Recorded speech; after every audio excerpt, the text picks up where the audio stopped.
Hello दोस्तों, कैसे हो सभी। होप सो आप सभी बहुत अच्छे होंगे। दोस्तों, आज की वीडियो बहुत इंपॉर्टेंट होने वाली है।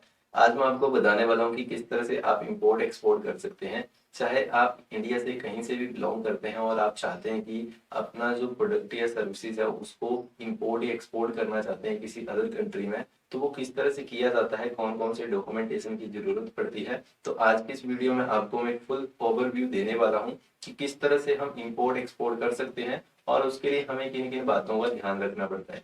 अगर आप भी कोई स्मॉल बिजनेस स्टार्ट किया है आपने, या आप स्टार्ट करना चाहते हैं, या इसके अलावा अगर आप इंपोर्ट एक्सपोर्ट करना चाहते हैं, आपके पास किसी भी तरह का कोई प्रोडक्ट नहीं है, चाहे आप मैन्युफैक्चर भी नहीं है, फिर भी आप इंपोर्ट एक्सपोर्ट कर सकते हैं, वो किस तरह से करेंगे तो आज की इस वीडियो में आपको मैं पूरी जानकारी देने वाला हूँ। तो इसके लिए आपको इस वीडियो को शुरू से लेकर एंड तक जरूर देखना पड़ेगा। और इसके अलावा सबसे पहले तो मैं आपको यहाँ पे ये क्लैरिटी दूंगा कि इंपोर्ट एक्सपोर्ट क्या होता है, क्योंकि बहुत सारे लोग फर्स्ट टाइम इस चीज के बारे में सुन रहे होंगे। तो आपको मैं यहाँ पे इंपोर्ट एक्सपोर्ट के बारे में बताऊंगा और उसके बाद आपको इनके रूल और रेगुलेशन के बारे में बताऊंगा कि किस तरह से आप इंपोर्ट एक्सपोर्ट कर सकते हैं, वो भी इंडिया से। तो सबसे पहले दोस्तों, वीडियो को ज्यादा डिले ना करते हुए वीडियो को शुरू करते हैं। और यहाँ पे मैं आपको इंपोर्ट एक्सपोर्ट के बारे में सबसे पहले इंफॉर्मेशन देता हूँ। इंपोर्ट एक्सपोर्ट क्या होता है, जैसे अगर आपके पास कोई भी प्रोडक्ट है या सर्विसेज है, आप उसको किसी अदर कंट्री में उसको सेल करना चाहते हैं तो उसको एक्सपोर्ट कहा जाता है। और वही प्रोडक्ट आप अपनी कंट्री में मंगवाना चाहते हैं तो उसको इंपोर्ट कहा जाता है। मीन्स कि अगर आप किसी अदर कंट्री से कोई चीज परचेज करते हैं तो उसको इंपोर्ट कहा जाता है। और आप अपना जो प्रोडक्ट या सर्विसेज है किसी अदर कंट्री को सेल करवाते हैं, बेचते हैं, तो उसको एक्सपोर्ट कहा जाता है। तो ये डिफरेंस है इंपोर्ट और एक्सपोर्ट में। और इंपोर्ट एक्सपोर्ट आज की डेट में बहुत ज्यादा चला हुआ है दोस्तों। गवर्नमेंट ने भी इसमें बहुत सारे बेनिफिट चलाए हुए हैं। तो अगर आप भी इंपोर्ट एक्सपोर्ट करना चाहते हैं तो इस वीडियो से आपको पूरी क्लैरिटी मिलने वाली है। तो यहाँ पे फर्स्ट में आपको ये क्लैरिटी दे दी कि इंपोर्ट एक्सपोर्ट क्या होता है। अब बात आ जाती है दोस्तों की इंपोर्ट एक्सपोर्ट कैसे शुरू किया जाए। उसके लिए क्या बहुत सारी फंडिंग चाहिए, क्या उसके लिए क्या क्या बातों का ध्यान रखना पड़ेगा, क्या उसमें रिस्क है या नहीं है। बहुत सारे आपके माइंड में क्वेश्चन आते हैं। बट यहाँ पे मैं आपको शॉर्ट यहाँ पे एक डिस्क्रिप्शन दे देता हूँ जिससे आपको ये क्लैरिटी हो कि अगर आप इंपोर्ट एक्सपोर्ट करना चाहते हैं किसी भी प्रोडक्ट को इंडिया से, तो उसके लिए सबसे पहले तो आपके प्रोडक्ट में दम होना चाहिए। और सेकंड चीज ये होनी चाहिए कि आपको गवर्नमेंट के रूल और रेगुलेशन को फॉलो करना पड़ेगा। उसके बिना आप इंपोर्ट एक्सपोर्ट नहीं कर सकते हैं।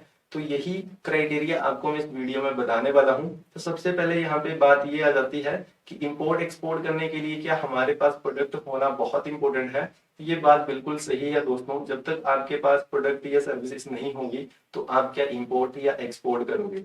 क्योंकि जब तक आपके पास इस तरह का क्राइटेरिया नहीं होगा, कोई भी प्रोडक्ट नहीं होगा, आपने मार्केट रिसर्च नहीं की होगी, तो उसमें आपके लिए बहुत सारी कंफ्यूजन हो जाएगी कि आप कौन से प्रोडक्ट को वहां पे एक्सपोर्ट करें। अब ये भी बात आ जाती है दोस्तों कि बहुत सारे ऐसे लोग हैं जिनका किसी भी तरह का कोई बिजनेस नहीं है, ना ही वो कोई भी प्रोडक्ट मैन्युफैक्चर करते हैं, बट फिर भी वो इंपोर्ट एक्सपोर्ट करना चाहते हैं। तो उसके लिए वो एज ए ट्रेडर या एज ए मर्चेंटाइज वो अपना वहां पे कंपनी स्टैब्लिश कर सकते हैं और उसके बाद वो वहां पे इंपोर्ट या एक्सपोर्ट कर सकते हैं। उनको किसी भी तरह की मैन्युफैक्चरिंग करने की जरूरत नहीं पड़ेगी, उनको सिर्फ प्रोडक्ट को ही एक्सपोर्ट करना पड़ेगा।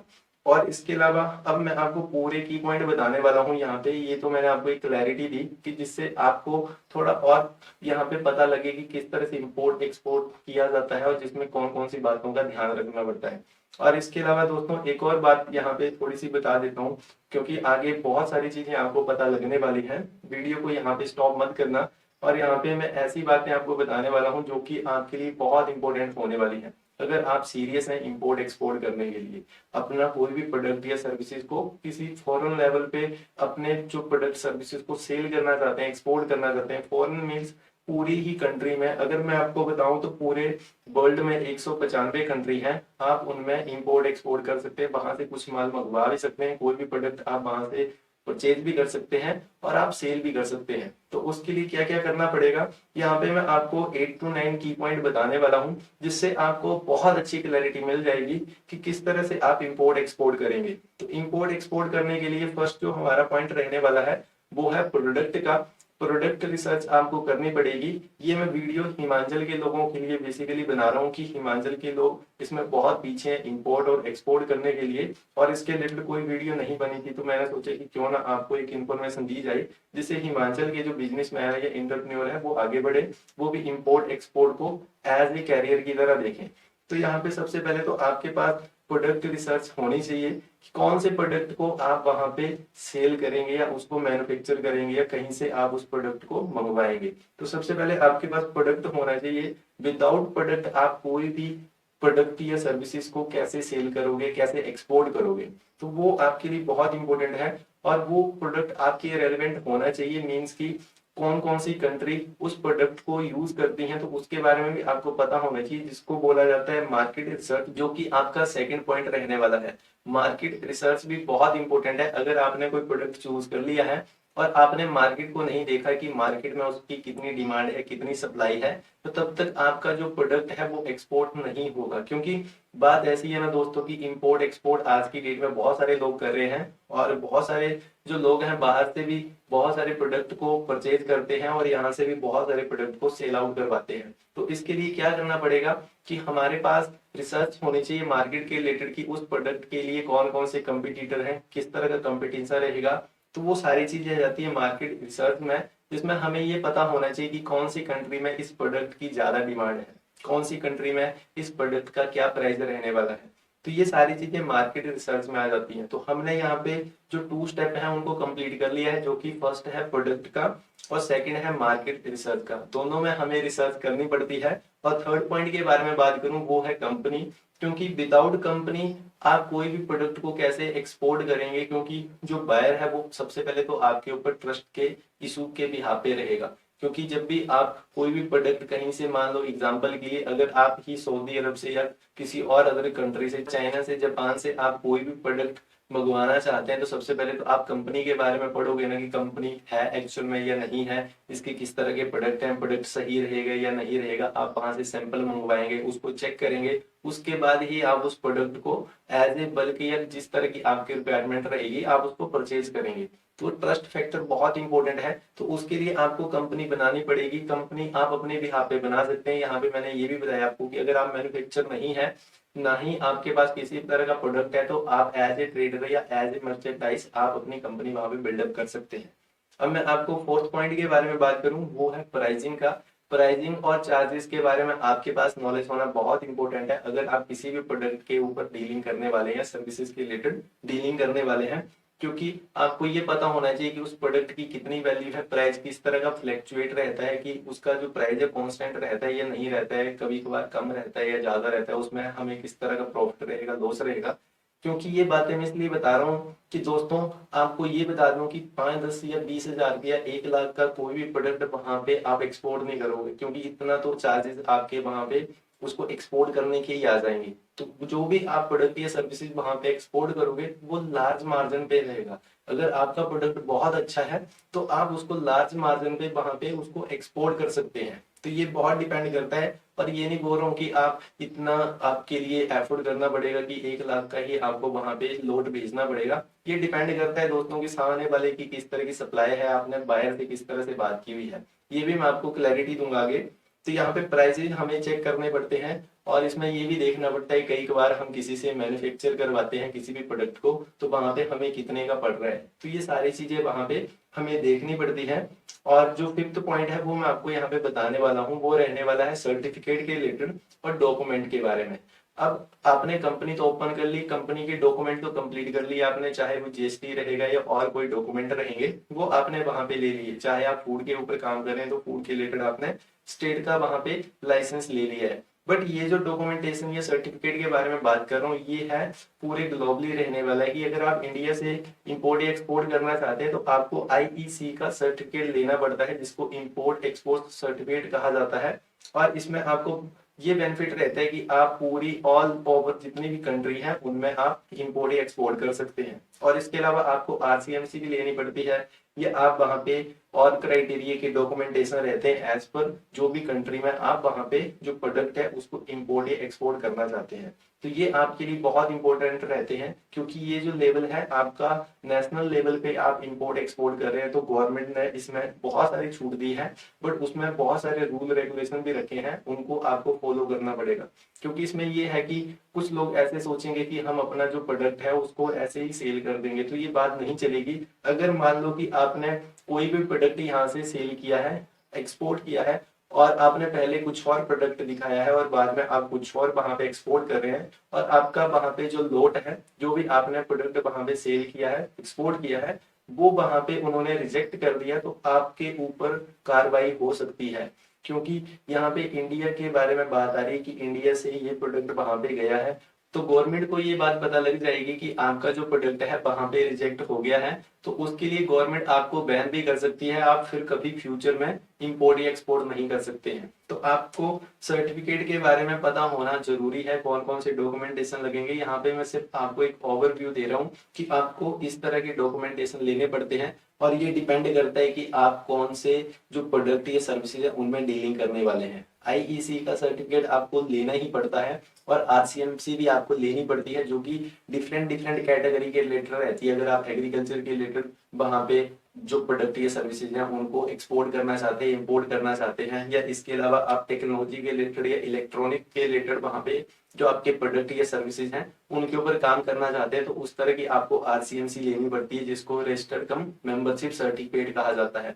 और इसके अलावा और भी कंप्लाइंस रहते हैं, जैसे कि आपको वहां पे आईएसओ का सर्टिफिकेट भी लेना पड़ता है। अगर आप किसी अलग तरह के प्रोडक्ट में काम कर रहे हैं जो कि हेल्थ के रिलेटेड रह सकते हैं, तो वहां पे आपको डॉक्यूमेंटेशन दिखाने पड़ते हैं कि आपने यहाँ पे ये जो हेल्थ के लिए प्रोडक्ट बनाया है ये बिल्कुल ही प्योरीफाई है, और इसके रिलेटेड आपके पास सर्टिफिकेट है।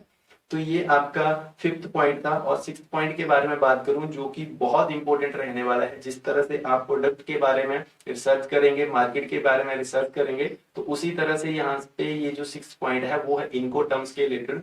इनको टर्म्स आज की डेट में बहुत इंपॉर्टेंट है। 2010 में या 13 में कुछ अलग तरह की इनको टर्म्स थी, अभी 2020 में ही चेंजिंग की हुई है, तो न्यू तरह की इनको टर्म्स आई है, उनमें ही चेंजिंग की हुई है। तो इनको टर्म्स आपकी 11 तरह की रहने वाली है। इनको टर्म्स को आपको मैं सिंपली बताऊं तो एक रूल रहने वाले हैं 11 तरह के, जिससे आप कोई भी प्रोडक्ट या सर्विस इंपोर्ट या एक्सपोर्ट करना चाहते हैं, तो उनके लिए आपको इन 11 रूल में से एक रूल फॉलो करना ही पड़ेगा। इसके अलावा आप कोई और रूल अपना बनाना चाहते हैं तो वो नहीं बनेगा। गवर्नमेंट ने यहाँ पे क्लैरिफाई किया हो कि 11 जो इनको टर्म्स बनी हुई है उनके ऊपर ही आपको अपना जो प्रोडक्ट है या आपको जो सर्विसेज है वो इंपोर्ट या एक्सपोर्ट करनी पड़ेगी। कौन कौन से नियम है इनके बारे में फिर आपको मैं कभी आगे बताऊंगा, जिसमें ये रहता है कि बायर और सेलर के बीच कॉन्ट्रैक्ट साइन होता है, जिसमें कौन से नियम के ऊपर प्रोडक्ट या जो भी सर्विसेज हैं वो इंपोर्ट एक्सपोर्ट करवाई जाएंगी, तो उनके ऊपर डीलिंग रहती है, उनके डॉक्यूमेंटेशन बनते हैं, वहां पे सारा क्राइटेरिया रहता है। तो इस तरह की चीजें देखनी पड़ती हैं।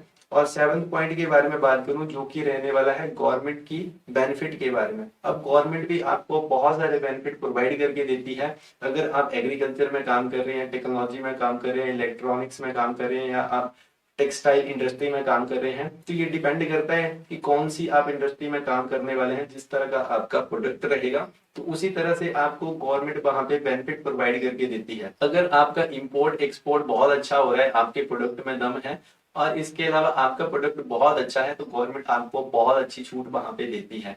बहुत सारी चीजों में आपको वहां पे रिलैक्सेशन मिलती है, चाहे वो ड्यूटी चार्जेस हो सकती हैं, टैक्सेस हो सकते हैं, तो गवर्नमेंट आपको वहां पे छूट देती है। क्योंकि ये जो इंपोर्ट एक्सपोर्ट का काम है ये लोकल लेवल पे नहीं है, ये नेशनल लेवल पे है, और इसमें बहुत सारी अच्छी चीजें देखी जाती हैं कि इंडिया इस तरह के प्रोडक्ट को वहां पे मैन्युफैक्चर कर रहा है और उसको वहां पे एक्सपोर्ट कर रहा है, तो इंडिया की भी वहां पे एक ब्रांड बनती है। और इसके अलावा जिस भी स्टेट से आप इंपोर्ट या एक्सपोर्ट करते हैं तो वहां की भी इमेज बनती है, क्योंकि वहां की जो जीडीपी रहती है उसमें भी कंट्रीब्यूट होता है, और जो इंडिया की जीडीपी है उसमें भी कंट्रीब्यूट रहता है। तो ये एक बहुत अच्छा काम है। तभी मैं ये वीडियो बना रहा हूँ कि हिमाचल में भी बहुत सारे इंटरप्रेन्योर या बिजनेसमैन इस तरह का काम कर सकते हैं। और इसके अलावा अगर आप किसी और स्टेट से हैं और आप ये काम करना चाहते हैं तो बहुत इजी तरीके से कर सकते हैं। और अब मैं आपको 8th पॉइंट के बारे में बात करूं, जो कि बहुत इंपॉर्टेंट रहने वाला है, वो है चार्जेस के बारे में। अब चार्जेस किस तरह से हम इसको देखेंगे, जैसे मान लो एग्जांपल दूंगा यहाँ पे कि आपने यहाँ से कोई भी प्रोडक्ट है वो आपने सऊदी में भेजना है, चाहे वो इलेक्ट्रॉनिक्स के रिलेटेड रह सकता है, तो उसके लिए कोई भी आपने इनकोटर्म वहां पे चूज कर ली है, जो कि आपको 11 रूल मैंने बताए, उनमें से आपने कोई भी रूल चूज कर लिया है। तो उसमें ये रहता है कि आपने इस तरह का रूल चूज किया है कि आपका जो भी चार्जेस रहेंगे, मीन्स जैसे आपने कोई भी प्रोडक्ट है वो मैन्युफैक्चर करवाया तो उसके चार्जेस कितने लगेंगे, उसके बाद उसको लोडिंग और अनलोडिंग के चार्जेस अलग रहेंगे, इसके बाद आप यहाँ से उस प्रोडक्ट को उठाएंगे क्योंकि मैन्युफैक्चरिंग यूनिट की कॉस्ट अलग लगेगी, वहां पे लोडिंग अनलोडिंग अलग तरह की रहेगी, और उसके बाद अगर आपको सऊदी पे पहुंचाना है तो आपको दिल्ली तक उसको पहुंचाना पड़ेगा। तो दिल्ली तक पहुंचाने के लिए आपकी जो भी कॉस्ट रहेगी, चाहे आप उसको बाय ट्रेन भेज सकते हैं या बाय ट्रक भेज सकते हैं, तो उसकी कॉस्ट किस तरह की रहेगी। और इसके अलावा जब आप उसको कंटेनर पे लोडिंग या अनलोडिंग करेंगे, जैसे एग्जांपल के लिए बताऊं कि अब आपका जो प्रोडक्ट है वो यहाँ से कैसे जाएगा, तो वो बाय एयरप्लेन भी जा सकता है और बाय सी भी जा सकता है, पानी के थ्रू भी जा सकता है। तो ये डिपेंड करता है आपके ऊपर कि आपका प्रोडक्ट किस तरह का है, क्योंकि ये सारी ही कॉस्ट आपको देखनी पड़ती है और इसमें ही गवर्नमेंट आपको छूट देती है। और इसी के लिए ही इनकोटर्म बनाई हुई है कि जो बायर और सेलर है वो दोनों वहां पे एक दूसरे के साथ सहमत रहेंगे कौन सी इनकोटर्म का वहां पे यूज किया जाएगा। तो इस तरह से ये सारे क्राइटेरिया देखना पड़ता है, जो कि चार्जेस में आता है कि हमारे कितने चार्जेस लगेंगे, इतने प्रोडक्ट को हम वहां पे एक्सपोर्ट करेंगे या वहां तक पहुंचाएंगे। मान लो कि बायर ने ये बोला है कि आप अपना जो प्रोडक्ट है दिल्ली तक पहुंचा दो, उसके बाद जो भी चार्जेस लगेंगे वो हमारे रहेंगे। तो हमारे किस तरह के चार्जेस रहेंगे, हमने उसको मैन्युफैक्चर करवाया किसी से या खुद किया, उसके चार्जेस रहेंगे। उसके बाद हमने उसको लोडिंग अनलोडिंग किया ट्रक में या बाय ट्रेन में, उसके चार्जेस रहेंगे। और यहाँ से बाय रोड से होके या बाय ट्रेन से होके हम उसको दिल्ली तक ले गए तो उसके भी वहां पे चार्जेस आएंगे, जो भी ट्रक या बाय ट्रेन का रहेगा। और इसके अलावा वहां से हम कंटेनर पे उसको चढ़ाएंगे प्रोडक्ट को, जो भी हमारे सर्विसेज रहेंगी तो उनको हम वहां पे लोडिंग या अनलोडिंग करेंगे तो उसके भी चार्जेस लगते हैं। तो इस तरह का क्राइटेरिया रहता है। तो इतने जो चार्जिंग है कौन पे करेगा, बायर पे करेगा या सेलर पे करेगा। और इसमें हमें ये भी देखना पड़ता है, जो कि पहले मैंने आपको पॉइंट बताया था प्राइसिंग में, जिसमें हमें सारा ही ओवरऑल देखना पड़ता है कि इसमें हमें कितना बेनिफिट होने वाला है, मीन्स कि हमारे कितना पैसा लगेगा और इसमें हमें कितना परसेंटेज बचने वाला है। तो वो सारी चीजें वहां पे देखनी पड़ती है और चार्जेस हमें पहले से डिसाइड करने पड़ते हैं, क्योंकि अगर आप फूड में काम कर रहे हैं तो आपके जो प्रोडक्ट है वो बाय एयर जाएंगे, क्योंकि उनकी सेल्फ सिप 3 या 4 दिन की रहती है। और इसके अलावा अगर आपका जो प्रोडक्ट है उसकी सेल्फ सिप बहुत लंबी है तो आपको बाय सी भेजना पड़ेगा, और बाय सी भेजने के लिए भी 10 to 15 डेज लग जाते हैं। कभी कभार मौसम के बिहार पे रहता है, कभी कभार आपको 1 मंथ भी लग जाता है। तो ये सारा क्राइटेरिया देखना पड़ता है, जो कि 8 पॉइंट था आपका चार्जेस के रिलेटेड। और 9 पॉइंट बहुत इंपॉर्टेंट है और बहुत सारे लोगों के माइंड में ये क्वेश्चन आता है कि रिस्क है इसमें या नहीं है, और इसमें जो हमारा पैसा है वो डूब जाएगा या नहीं डूबेगा। तो आपको मैं यहाँ पे क्लैरिटी देने वाला हूँ, क्योंकि दोस्तों यहाँ पे मैं आपको सारी ही बातें क्लियर करने वाला हूँ। अगर आप सही में बिजनेस इस तरह का करना चाहते हैं इम्पोर्ट एक्सपोर्ट के रिलेटेड, तो यहाँ पे रिस्क के बारे में बात करूँ दोस्तों, तो रिस्क यहाँ पे 0% रहेगा अगर एज पर आप गवर्नमेंट रूल और रेगुलेशन के बिहाफ पे करेंगे। क्योंकि यहाँ पे बहुत सारी गवर्नमेंट की अलग अलग तरह की वेबसाइटें हैं, जिसमें आपको बहुत सारे अलग अलग तरह का क्राइटेरिया मिल जाता है, जिसमें आपको सिक्योरिटी मिलती है, सेफ्टी मिलती है, अगर आप गवर्नमेंट के कंप्लाइंस हैं उनको फॉलो करते हैं। और इसके अलावा अगर आप अपनी मनमानी करेंगे तो वहां पे मैं ये बता दूं कि वहां पे आपका जो पैसा है वो डूब सकता है। तो गवर्नमेंट के जो रूल रेगुलेशन है उनको ही फॉलो करके आपको इंपोर्ट एक्सपोर्ट करना पड़ेगा, जो कि मैंने आपको यहाँ पे बताया। और ये सारी ही चीजें बहुत इंपॉर्टेंट हैं। और एग्जाम्पल के तौर पे बताऊं तो यहाँ पे कुछ और तरह के सर्टिफिकेट भी रहते हैं। जैसे आप फूड में काम कर रहे हैं तो आपको FSSAI का लाइसेंस लेना पड़ता है, जो कि स्टेट लेवल का लेना पड़ता है। अगर आप इलेक्ट्रॉनिक्स में काम कर रहे हैं या फार्मास्यूटिकल में कर रहे हैं तो उस तरह के आपको वहां पे लाइसेंस लेने पड़ते हैं, सर्टिफिकेट लेने पड़ते हैं। तो ये डिपेंड करता है दोस्तों की आपका किस तरह का प्रोडक्ट या सर्विसेज है, उसी भी यहाँ पे आपके पास डॉक्यूमेंटेशन होने चाहिए। और यहाँ पे मैं प्रीवियस ईयर के बारे में कुछ यहाँ पे फंडामेंटल बताने वाला हूँ। इंडिया ने एक्सपोर्ट किया है कौन कौन सी कंट्री के लिए और कितना एक्सपोर्ट किया हुआ है, तो वो मैं आपको यहाँ पे स्टैटिक्स बताने वाला हूँ। यूनाइटेड स्टेट में $71 बिलियन 2021 में इंडिया ने एक्सपोर्ट किया था।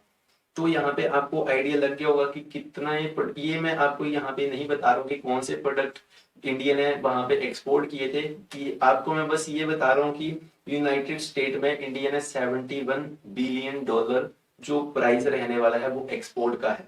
और चाइना के बारे में बात करूं, चाइना में 23 बिलियन डॉलर जो रहने वाला है वो इंडिया ने एक्सपोर्ट किया है चाइना में। बांग्लादेश में 14 बिलियन डॉलर किया है। हांगकांग में 11 बिलियन डॉलर एक्सपोर्ट किया हुआ है, जो कि कोई भी प्रोडक्ट हो सकता है। यहाँ पे सिर्फ मैं आपको एक आइडिया दे रहा हूँ कि क्या क्या चीजें हैं और कौन सी कंट्री में इंडिया एक्सपोर्ट करता है। तो बहुत सारी कंट्री है, टोटल 195 कंट्री है, और इंडिया कम से कम 80 to 100 कंट्रीज में इंपोर्ट एक्सपोर्ट करता है। तो यहाँ से आपको आइडिया होना चाहिए कि ये ग्लोबली ये बिजनेस रहने वाला है, बट इसमें आपका जो प्रोडक्ट है वो बहुत अच्छा होना चाहिए। और अब ये बात आ जाती है दोस्तों की आप किस तरह से प्रोडक्ट को सिलेक्ट करें, किस तरह से आप उस प्रोडक्ट के बारे में जानें, कैसे आप मार्केट रिसर्च करें, कैसे आईईसी का सर्टिफिकेट लेना पड़ता है, कौन सा प्रोडक्ट बेनिफिशियल रहने वाला है फ्यूचर के लिए, या इसके अलावा हिमाचल में कौन कौन से प्रोडक्ट हैं जिनको एक्सपोर्ट किया जा सकता है, ये इनको टर्म्स क्या रहती हैं, जो कि 11 रूल मैंने आपको बताए। और इसके अलावा बायर और सेलर कैसे ढूंढे, क्योंकि यहाँ पे बहुत सारी अलग अलग तरह की कंफ्यूजन रहती है। और इसके अलावा कौन कौन सी कंट्री में इंपोर्ट एक्सपोर्ट कर सकते हैं, कौन कौन से प्रोडक्ट किए जाते हैं, मार्केट रिसर्च किस तरह से की जाती है। अगर आप इन सभी टॉपिक के बारे में इंफॉर्मेशन लेना चाहते हैं, मैं आपको बिल्कुल एग्जैक्ट इंफॉर्मेशन दूंगा। तो उसके लिए आपको क्या करना पड़ेगा, वीडियो के नीचे कमेंट करना पड़ेगा और आपको बताना पड़ेगा कि कौन से टॉपिक के रिलेटेड आप वहां पे वीडियो देखना चाहते हैं। तो वहीं से ही आपको मैं इंफॉर्मेशन दे सकता हूँ। यहाँ पे मैंने आपको दोस्तों सारी जानकारी दे दी है कि इंपोर्ट एक्सपोर्ट क्या होता है, और इंपोर्ट एक्सपोर्ट करने के लिए एक ओवरव्यू दिया कि कौन कौन सी बातों का या कौन कौन से डॉक्यूमेंटेशन हमें वहां पे इंपॉर्टेंट रहते हैं। तो दोस्तों ये एक बहुत ही वर्ल्ड वाइड चीजें रहने वाली हैं, जिसमें गवर्नमेंट भी हमें बहुत हेल्प करती है। अगर आप इंपोर्ट एक्सपोर्ट करते हैं तो आप अपने नेशन के लिए या अपने डिस्ट्रिक्ट के लिए, अपने स्टेट के लिए बहुत अच्छा काम करते हैं। अगर आप सही में इंपोर्ट एक्सपोर्ट करना चाहते हैं तो आपको मैं बहुत अच्छी जानकारी दूंगा। तो उसके लिए आपको टॉपिक चूज करना पड़ेगा और वीडियो के नीचे कमेंट करना पड़ेगा। तो दोस्तों ये थी वीडियो। होप सो दोस्तों आपको इस वीडियो से जरूर एक वैल्यू मिली होगी। और इसके अलावा और भी मैं बिजनेस के रिलेटेड वीडियो डालता रहता हूँ, तो आप प्लेलिस्ट में चेक कर सकते हैं या आपको ऊपर आई बटन में भी देखने को मिल जाएगी। होप सो दोस्तों आपको ये वीडियो इन्फॉर्मेटिव लगी हो। इसी तरह इन्फॉर्मेटिव वीडियो देखने के लिए इस चैनल को जरूर सब्सक्राइब करें। Thank you.